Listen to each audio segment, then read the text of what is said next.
Good morning souls. ஆக்சுவலாக அந்த இது இப்போ நம்ம பண்ணிட்டு இருக்கிறது அப்படின்றது வந்து அந்த நம்மளோட ஆத்மாவையும் இறைவனையும் நம்ம உணர்ந்து நம்ம வந்து எப்படி நம்ம லைஃப்பை வந்து எடுத்துகிட்டு போகணும் அப்படின்னு தெரிஞ்சுக்கிறதுக்காக தான் நம்ம இதெல்லாம் பண்ணிகிட்ருக்கோம். ஸோ இது வெளியிலேருந்து பார்க்கும்போது எப்படி தெரியும் அப்படின்னா, ஒரு ஆன்மீக வழியில் போகிறாங்க, சாமி சாமின்ட்டு போகிறாங்க, கடவுள் தான் எல்லான்ட்டு போகிறாங்க, வித்தியாசமாக இருக்குது அப்படின்னு சொல்லிட்டு வெளியில் பார்க்குறவங்களுக்கும் நம்மளுக்கு வந்து ஒரு மாதிரி வியடாக தோணும். கண்டிப்பாக இப்போ நீங்கள் இப்போ இதில் நான் சொல்கிறதெல்லாம் நீங்கள் கரெக்டாக ஃபாலோ பண்ணிவிட்டு இருக்கும்போது உங்களுக்கு எப்படி இருக்கும்னா, மனசு வந்து ரொம்ப சந்தோஷமா இருக்கும். இறைவனோட ரொம்ப வந்து நம்ம வந்து கனெக்ட் ஆகுற மாரி ஃபீல் பண்ணுவோம். வேறஸ் அத வந்து அத பத்தி தெரியாதவங்களுக்கு வந்து நம்ம வந்து ஒரு மாரி பார்க்குறதுக்கு வியர்டா தெரியும். "என்னது சாமியார் ஆயிருவியோ, செயிண்ட் ஆயிருவியோ?" அப்படின்ற மாதிரி தான் கேள்வி கேட்பாங்க. இல்லன்னா அட்வைஸ் பண்ணுவாங்க. "இந்த வயசுலயே நீ இதெல்லாம் பண்ணாத. அதுக்கெல்லாம் ஒரு காலம் இருக்கு." அப்படின்னு சொல்லுவாங்க. இதெல்லாம் பார்த்தீங்கன்னா, அந்த இக்னரன்ஸ்ல பேசுற பேச்சு. ஏன்னா, எல்லாருமே ஆக்சுவலா வந்து லைஃப்ப வந்து இப்படிதான் எடுத்துட்டு போணும். மனசுல கடவுளையும், நம்ம சோல் அதாவது நம்ம பாடி, நம்மளோட அந்த இந்த இப்ப நம்ம வாழ்ந்துட்டு இருக்க வாழ்க்கையில இருக்கக்கூடிய அந்த டெம்பரரி கோலு, ஆம்பிஷனு இது எல்லாம் தூக்கி போட்டுட்டு, அது எல்லாமே இருக்க வேண்டியது தான். ஆனா, அது எல்லாமே இறைவனுக்கு புடிச்ச மாதிரி இருக்கா? இறைவனுக்கு ஏத்த மாதிரி நம்ம வாழ்றோமான்னு பார்த்து, பார்த்து வாழணும். அவ்வளோதான். This is very simple. ஆனா, இப்படி எல்லாராலயும் வாழ முடியாம, இத பத்தின ஒரு அவேர்னஸ் கூட இல்லாம தான் எல்லாருமே வாழ்ந்துட்டு இருக்காங்க. அத புரிஞ்சுகிட்டு வாழ்றவங்களையும் வந்து பார்க்குறதுக்கு வந்து ஒரு மாரி வியர்டா பார்க்குறதும், அவங்கள வந்து ஒரு கேலி பண்றது, கிண்டல் பண்றது, இந்த மாதிரி தான் சொசைட்டி வந்து போயிட்டுருக்கு. இப்ப வந்து என்னோட எய்ம் வந்து என்ன அப்படின்னு பார்த்தீங்கன்னா, ஆம் எல்லாருமே இந்த வாழ்க்கையில போனா தான் ஆக்சுவலா வந்து ஒரு நிரந்தரமான ஒரு சந்தோஷத்தையும், நிரந்தரமான ஒரு மன அமைதியோடையும் வாழ முடியும். அந்த உணர்வு வந்த பிறகு பார்த்தீங்கன்னா, வாழ்க்கை ரொம்ப அழகா இருக்கும்.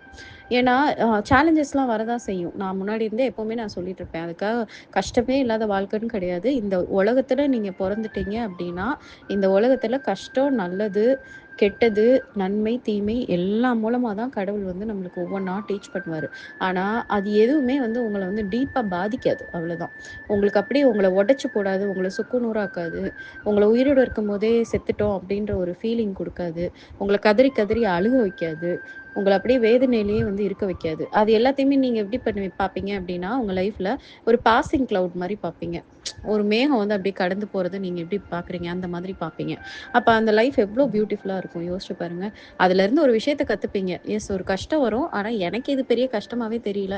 வெளியில மத்தவங்களுக்கு பார்க்கும்போது அது ஒரு கஷ்டமா தான் தெரியும். எனக்குள்ள இறைவன் இருக்காரு. இறைவன் காட்டுற வழிப்படி இந்த கஷ்டத்த நான் ஹேண்டில் பண்ணிட்டு நான் பாட்டுக்கு போயிட்டே இருப்பேன் அப்படின்னு சொல்லிட்டு, அந்த கஷ்டமே வந்து உங்களுக்கு ஒரு பிளிஸ் மோடா தான் மாறிரும். உங்களுக்கு ஒரு சந்தோஷம் தான் குடுக்கும் உள்ள. ஏன்னா, கடவுள் பாரு நம்மளுக்கு எப்படி குடுக்குறாரு, எப்படி குடுத்து நம்மள எப்படி மோல்ட் பண்றாரு பாரு அப்படின்னு சொல்லி, மனசுக்குள்ள நம்ம வந்து ரொம்ப ஒரு ஆச்சரியப்படுவோம். இறைவனோட வந்து இன்னும் வந்து அப்படியே இறைவனோட மகிமைய வந்து நம்ம வந்து அப்படியே உணர்ந்து உணர்ந்து ஏதோ ஒரு மேஜிக்கல் மூவி பார்க்குற மாதிரி நம்ம ஃபீல் பண்ணுவோம். ஸோ என்னோட எய்ம் வந்து இதை எல்லாரும் புரிஞ்சுக்கணும். அதாவது யாரும் வந்து இந்த இந்த மாதிரியான வாழ்க்கை முறையில போறனால யாரும் சாமியாரா போப்போறது கிடையாது. யாரும் வந்து அப்படியே எல்லாத்தையும் வந்து தொறந்துட்டு போப்போறது கிடையாது. அது ஒரு வழி அவ்வளோதான். அது வந்து எல்லாரும் பண்ணணும் அப்படின்றது இறைவனோட விருப்பம் கிடையாது. மேபி ஒரு அம் லட்சத்துல ஒருத்தவங்க அந்த மாதிரி வந்து போகணும் அப்படின்றது அவங்களோட அ பல மல்டிபிள் பர்த்ல வந்து அவங்க வந்து நெறைய விஷயங்கள தெரிஞ்சுட்டு ஃபைனல் பர்த்தா இருக்கும் அது அவங்களுக்கு. அந்த ஃபைனல் பர்த்ல எனக்கு நான் இந்த மாதிரி இருந்தா நல்லாயிருக்கும் அப்படின்னு சொல்லிட்டு, அவங்களே விரும்பி போவாங்க. அவங்களுக்கு ஆட்டோமேட்டிக்கா வந்து ஃப்ரஸ்ட்ரேட் ஆயி போமாட்டாங்க. இப்ப இங்க இதுல நம்ம என்ன நெனைக்கிறோம் அப்படின்னா, இதெல்லாம் படிக்கும்போது நம்மளுக்கு வாழ்க்கை மேல பிடிப்பு போயிரும். வாழ்க்கை வெறுத்து போயிரும். வாழ்க்கை வெறுத்து போய் நம்ம வந்து குடும்பம், பிள்ளைங்கன்னு எல்லாத்தையும் விட்டுட்டு, வேலைன்னு எல்லாத்தையும் விட்டுட்டு போயிருவோமோ! அப்படின்ற ஒரு பயம் தான் இருக்கும். அவங்க அப்படி இருக்க மாட்டாங்க. அவங்க வந்து அத வந்து ரொம்ப விரும்பி, யாருக்கும் எந்த விதமான கஷ்டமும் இல்லாம போறவங்க தான். அது வந்து ரொம்ப சிலர் தான். அது அது வந்து யாருக்குமே எந்த விதமான கஷ்டமும் இருக்காது. ஸோ எல்லாரும் வந்து அந்த வாழ்க்கை முறைக்கு போக மாட்டாங்க. இதத்தான் நான் சொல்ல ட்ரை பண்ணிக்கிட்டே இருக்கேன். ஏன்னா நான் இப்ப அப்படிதான் வாழ்ந்துட்டுருக்கேன் அப்படின்றனால, லைஃபோட எல்லா விதமான சந்தோஷத்தையுமே நான் அனுபவிச்சுட்டு தான் இருக்கேன். அதே சமயம் தாமரை இலை மாரி பட்டும் படாமலும் இறைவனையும் அப்படியே மனசுக்குள்ள பதிய வச்சுட்டு, அந்த இந்த வாழ்க்கையில இருக்கக்கூடிய எல்லா விதமான சந்தோஷங்களையும் நான் அனுபவிச்சுட்டு நான் வாழ்ந்துட்டுருக்கேன். ஸோ இதத்தான் நான் எல்லாருக்கும் சொல்ல ட்ரை பண்றேன். அதுக்கு மேட்சா இருக்கக்கூடிய சாங்ஸ மட்டும் தான் நான் செலக்ட் பண்றேன். அதனால தான் வந்து உங்களுக்கு ஆர்டரா இருக்காது சாங்ஸ் எல்லாமே. ஏன்னா மித்த சாங்ஸ்லலாம் வந்து ரொம்ப டீப்பா வந்து அந்த ரிச்சுவல்ஸு, ப்ராக்டிசஸ் எல்லாமே வந்து திருமூலர் சொல்லிக் குடுத்துருப்பாரு. ஆல்ரெடி அது எல்லாமே நம்ம வந்து நெறையா தான் பண்ணிட்டுருக்கோம். அத தாண்டின நெறைய விஷயங்கள் இருக்கு இல்லையா? அந்த விஷயங்கள நீங்க ஃபாலோ பண்ணாலே போதும் அப்படின்றதுக்கு ஏத்த மாதிரியான சாங்க தான் நான் சூஸ் பண்றேன். ஓகேங்களா? அண்ட் என்னோட கெஸ் படி இன்னும் சீக்கிரமா திருமந்திரம் கம்ப்ளீட் ஆயிரும்னு நெனைக்கிறேன். மேபி ஐ கெஸ் 100 ஆடியோஸோட முடிஞ்சிரும்னு நெனைக்கிறேன். அதுதான் வந்து காடோட பிளான்ன்ற மாதிரி எனக்கு இப்ப இன்ட்யூஷன்ஸ் வருது. ஏன்னா, ஒரு ஒரு லிமிட்டடா இருந்தா மட்டும் தான் அது வந்து நாள பின்ன யாரா இருந்தாலும், அத வந்து இப்ப 100 நாளு அப்படின்னு ஃபிக்ஸ் பண்ணிட்டு, அந்த 100 நாளு இந்த ஆடியோஸ கேட்டா அவங்க லைஃப் மாறும் அப்படின்னு நெனச்சு பண்ணுவாங்க போல இருக்கு. ஆனா நான் ஆரம்பிக்கும்போது நான் இப்படி நெனச்சு ஆரம்பிக்கல. நான் ஆரம்பிக்கும்போது எப்படி ஆரம்பிச்சேன்னா, அம் ரொம்ப கிட்டத்தட்ட அட்லீஸ்ட் ஒரு 1 இயர், 2 இயர்ஸாவது மேக்ஸிமம் சாங்ஸ் கவர் பண்ணணும்னு சொல்லி ஆரம்பிச்சேன். பட் இப்ப வந்து காட் வந்து எனக்கு குடுக்குற இன்ட்யூஷன் லிமிட்டடா வச்சு இத ஒரு ஒரு ஒரு பிளேலிஸ்ட் மாரி ஆக்கிரு அப்படின்ற மாரி தான் எனக்கு வந்து இன்ட்யூஷன்ஸ் வருது. அதுக்கேத்த மாரி தான் சாங் செலக்ஷன்ஸும் வந்து நெறைய சாங்ஸ ஸ்கிப் பண்ணிட்டு முத்து மாரி ஒரே ஒரு சாங்க சூஸ் பண்ற மாரி காட் குடுத்துருக்காரு. அதனால இத கரெக்ட்டா யுட்டிலைஸ் பண்ணிக்கோங்க. இந்த சாங் வந்து என்னோட நான் எதுக்காக இத ஆரம்பிச்சேன் அப்படின்றதுக்கு மேட்சான ஒரு சாங்கு. அத பத்தி இப்ப பார்க்கலாம். யோகமும் போகமும் யோகியர்க்கு ஆகுமால் யோகம் சிவரூபம் உற்றிடும் உள்ளத்தோர் போகும் புவியிற் பொருடார்த்த சித்தியதாகும் இரண்டும் அழியாத யோகிக்கே. இங்க வந்து யோகி அப்படின்றது வந்து மென்ஷன் பண்றாங்க. ஃபர்ஸ்ட் அந்த யோகினா யாரு அப்படின்னு பார்த்தீங்கன்னா, அத ஃபர்ஸ்ட் நான் சொல்லிடுறேன். யோகினா யோகா பண்றவங்க கிடையாது. நம்ம எப்பவுமே அப்படித்தானே நெனைப்போம். யோகி அப்படின்னாலே அவங்கள வந்து யோகா பயங்கரமா பண்றவங்க அப்படின்ற மாதிரியான ஆட்டிட்யூட்ல தான் பார்ப்போம். அது வேற. அது ஜஸ்ட் ஒரு பிசிக்கல் திங்ஸு. இங்க வந்து யோகம் அப்படின்றது என்ன அப்படின்னா, யோகின்றது இறைவன தனக்குள்ள உணர்ந்தவங்க, இறைவனும் நம்மளும் வேற வேற இல்ல அப்படின்னு சொல்லி நெனச்சு மெர்ஜ் ஆனவங்கள தான் வந்து யோகி அப்படின்னு சொல்றாங்களாம். அப்படியே நேச்சுரலா ஒரு ஒரு லைஃப் ஜர்னில இப்ப நீங்க வந்து இப்ப என்ன பண்ணிட்டு இருக்கீங்க? மெடிடேஷன் பண்றீங்க. ஸ்பிரிச்சுவலா நெறைய விஷயங்கள லேர்ன் பண்றீங்க. அப்புறம் நெறைய சேரிட்டி பண்றீங்க. அது போக வந்து நீங்க என்ன கத்துக்கிட்டீங்களோ, அத மத்தவங்களுக்கு சொல்லி தர்றீங்க. இதுதான் உங்களோட life Pathla along with your பிசினஸோ, கரியரோ, ஃபேமிலியோ எல்லாமே பண்ணிக்கிட்டே இதையும் நீங்க பண்ணிட்டு இருக்கும்போது, ஒரு கட்டத்துல நீங்க இந்த யோக நிலைய அடைவீங்க. இந்த யோக நிலை வந்து நேச்சுரலா உங்களுக்கே தெரியாது. உங்களுக்குள்ள அப்படியே கொஞ்சம் கொஞ்சமா ஃபார்ம் ஆயிருக்கும். எப்படி இந்த பூமி வந்து ஃபார்ம் ஆறதுக்கு செவரல் மில்லியன் இயர்ஸ் ஆயிருக்குன்னு சொல்லியிருக்காங்க. ஒரு 1 வருஷத்துலயோ, 2 வருஷத்துலயோ இந்த பூமி ஃபார்ம் ஆகல. கிட்டத்தட்ட கோடிக்கணக்கான வருஷம் வந்து ஆயிருக்கு இந்த உலகம்னு ஒண்ணு ஃபார்ம் ஆகுறதுக்கே. அதே மாதிரி தான். இது இது மூலமா நம்மளுக்கு என்ன தெரியணும்னா, எதுவுமே அப்படி நாளைக்கே நடந்துராது. அப்படி கொஞ்சம் கொஞ்சமா நம்மளையே அறியாம நம்மளுக்குள்ள வந்து இந்த மாற்றங்கள் வந்து ஏற்படும். அந்த மாற்றம் வந்து ஃபைனலா வந்து நம்ம வேற இல்ல, இறைவன் வேற இல்ல, இறைவன் நமக்குள்ள தான் இருக்காங்கன்னு உணரும்போது, நம்ம மைண்ட் எதுக்குமே பயப்படாது, எதுக்குமே வந்து ஃபீல் பண்ணாது, எதுக்குமே பதறாது. இறைவனே நம்ம கூட இருக்கும்போது நம்மளுக்கு என்ன? அப்ப அப்ப ஒரு பயம் இல்லாம ஒரு சந்தோஷமான ஒரு லைஃப்க்கு நம்ம போயிருவோம். அதுதான் அந்த யோக நிலை.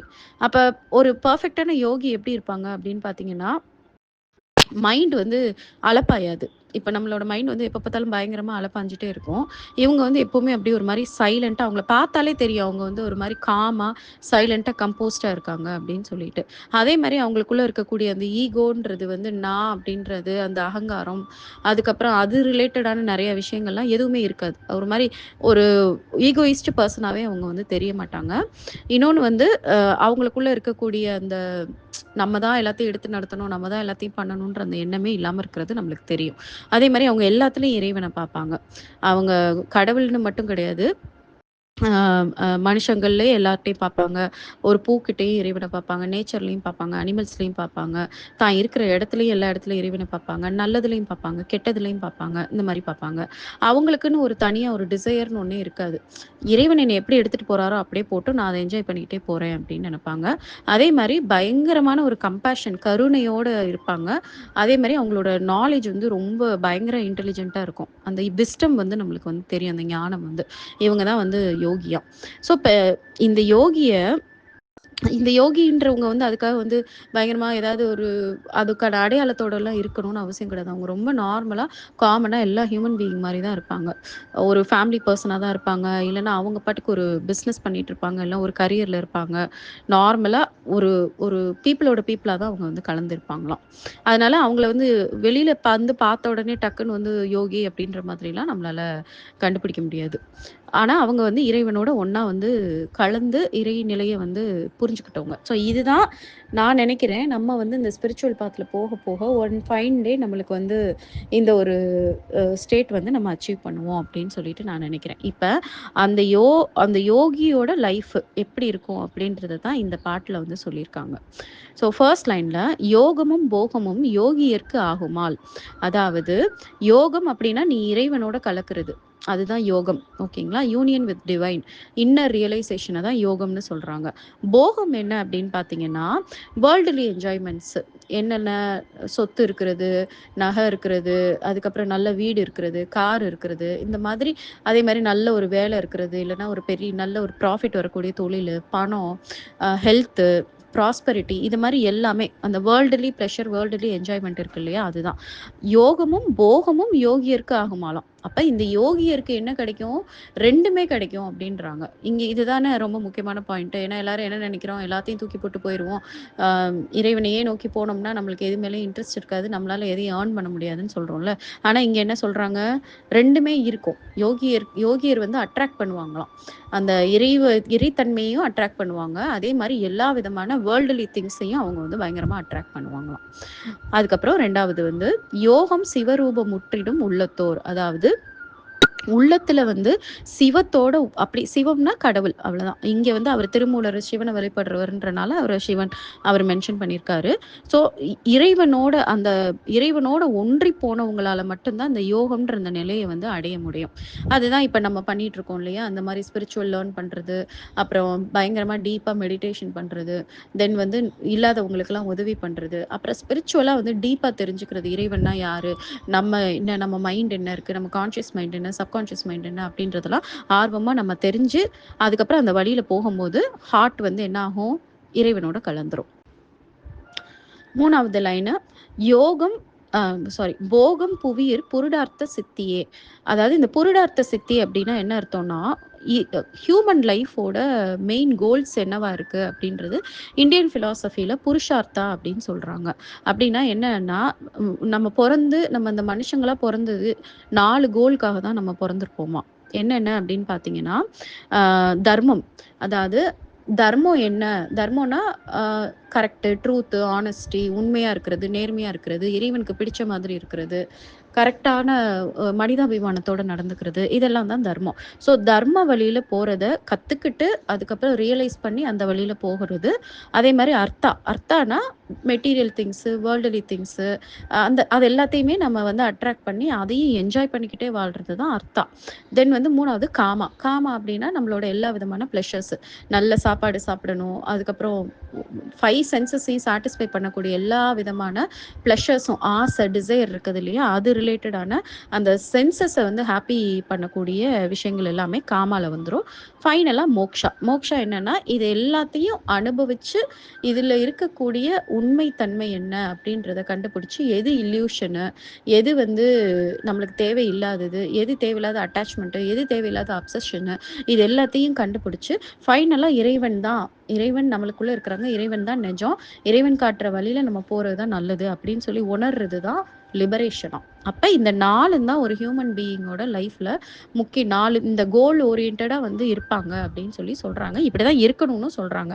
அதாவது ஒண்ணுக்கு ஒண்ணு காம்ப்ளிமெண்ட். நீ வந்து இப்ப காமாவ என்ஜாய் பண்ற. நீ வந்து பயங்கரமா வந்து அ ஒரு ஒரு விஷயம் வந்து உனக்கு ரொம்ப புடிச்சிருக்கு. உன்னோட சென்சஸ வந்து ஹாப்பி பண்றதுக்கு ஒரு விஷயம் புடிச்சிருக்குன்னா, அது தர்ம வழியில நீ என்ஜாய் பண்ணணும். அது தர்ம வழியில இருக்கா அப்படின்னு சொல்லி நீ பார்க்கணும். அது வந்து பின்னாடி வந்து உனக்கு வந்து இந்த லிபரேஷன் இது எல்லாத்தையும் உணர்ந்து இறைவனுக்கு பிடிச்ச மாதிரியான ஒரு வழியில தான் போறியான்னு சொல்லி செக் பண்ணி, அந்த அர்த்தாவையும், அந்த காமாவையும் நீ வந்து ஹேண்டில் பண்ற விதம் வந்து தர்ம வழியில இருந்து ஃபைனலா லிபரேட் ஆகுற மாதிரி நீ வாழணும் அப்படின்றது தான் இது வந்து இந்தியன் பிலாசபில சொல்லியிருக்காங்க.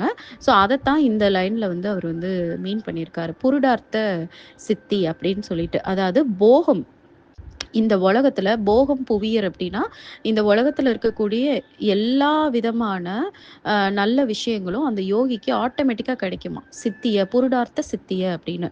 அப்ப அந்த அர்த்தம், கர்மம், அ அ நல்ல வெல்னஸ்ஸு, நல்ல பணம், அதுக்கப்புறம் வந்து தனக்கு பிடிச்ச மாதிரியான சாப்பாடு, ட்ரெஸ்ஸு, துணிமணி, ஒரு செட்டில்டு லைஃபு, அதுக்கப்புறம் அது மூலமா வந்து தர்ம வழியில வந்து போறதுக்கான ஞானம், இது எல்லாமே வந்து ஒரு யோகிக்கு ஆட்டோமேட்டிக்கா ரொம்ப எஃபோர்ட்ஸ் போடாம நேச்சுரலா வந்து வரும் அப்படின்னு சொல்றாங்க. அதுக்கப்புறம் 4வது சித்தின்றதோட முடிஞ்சிருக்கு. அதோட இது. "சித்தி தாகும் இரண்டும் அழியாத யோகிக்கே" அப்படின்னு. அப்ப இது எல்லாமே வந்து அ இந்த இந்த யோகிக்கு மட்டும் தான் நடக்குமாம். இரண்டும் அழியாத யோகிக்கே அப்படின்னா, அந்த யோகமும் சரி, அந்த போகமும் சரி, அவருக்கு வந்து அழியவே அழியாதாம். அப்ப என்ன அர்த்தம்? ஒரு தடவ நீ வந்து யோகி ஆயிட்ட அப்படின்னா, இறைவன் உன்னைய விட்டு போகவே மாட்டாரு. அதாவது அந்த மாதிரியான ஃபீல் உனக்கு வராது. இறைவன் எல்லாருக்குள்ளயும் தான் இருக்கிறாங்க. ஆனா நம்மளோட மனசு தானே மாத்தி மாத்தி திங்க் பண்ணுது. ஸோ அந்த இறைத்தன்மைய விட்டு நம்ம வெளியில வரவே மாட்டோம். நம்ம ஸ்பிரிச்சுவல் லைஃப்ப விட்டு வெளியில வரவும் மாட்டோம். அதே சமயம் நம்மளோட மெட்டீரியல் லைஃப் இருக்கு இல்லையா? அந்த மெட்டீரியல் லைஃப்பும் அழிஞ்சு போகாது. ஸோ எப்படி ஒரு பியூட்டிஃபுல்லான ஒரு ட்ரூத்த வந்து சொல்லியிருக்காரு பாருங்களேன். இது 2மே அழியாம நிலைச்சு அந்த யோகிக்கு வந்து நடக்குமாம். ஸோ இது மூலமா நான் என்ன சொல்ல வரேன் அப்படின்னா, இந்த வழியில நீங்க போயிட்டே இருங்க. நீங்க வந்து நேச்சுரலா இறைத்தன்மையையும் உணர்வீங்க. உங்களுக்குள்ள இருக்கக்கூடிய அந்த எல்லா விதமான அந்த ஆத்மாவ வந்து ரொம்ப பவர்ஃபுல் ஆக்குவீங்க. ஆத்மா ரொம்ப பவர்ஃபுல் ஆயிருச்சுன்னா, உங்க லைஃப் வந்து ரொம்ப ரொம்ப ரொம்ப வண்டர்ஃபுல்லா, ரொம்ப ரொம்ப மேஜிக்கலா போக ஆரம்பிக்கும். அது கூடவே அந்த வழியில நீங்க போகும்போது ஆட்டோமேட்டிக்கா எல்லா விதமான இந்த உலகத்துல இருக்கக்கூடிய எல்லா விதமான அட்ராக்டிவ் திங்ஸையும் நீங்க அட்ராக்ட் பண்ண ஆரம்பிச்சுருவீங்க. வெல்த்தா இருக்கட்டும், ஹெல்த்தா இருக்கட்டும், அதுக்கப்புறம் நல்ல உணவா இருக்கட்டும், நல்ல ரிலேஷன்ஷிப்ஸா இருக்கட்டும், எல்லாமே ஆட்டோமேட்டிக்கா வந்து உங்களுக்கு வந்து அட்ராக்ட் ஆயி, ரொம்ப ரொம்ப கிரேட் லைஃப் வந்து நீங்க வாழுவீங்க. அதனால இத ஞாபகம் வச்சுட்டு, இந்த வழியில நம்ம இவ்வளோ நாள் போகாம இருக்கோம். தப்பு. இதுதான் பெஸ்ட் லைஃப்ன்னு சொல்லி நீங்களும் வாழுங்க. முக்கியமா உங்களோட குழந்தைங்களுக்கு சொல்லிக் குடுங்க. ஓகே. Thank you all.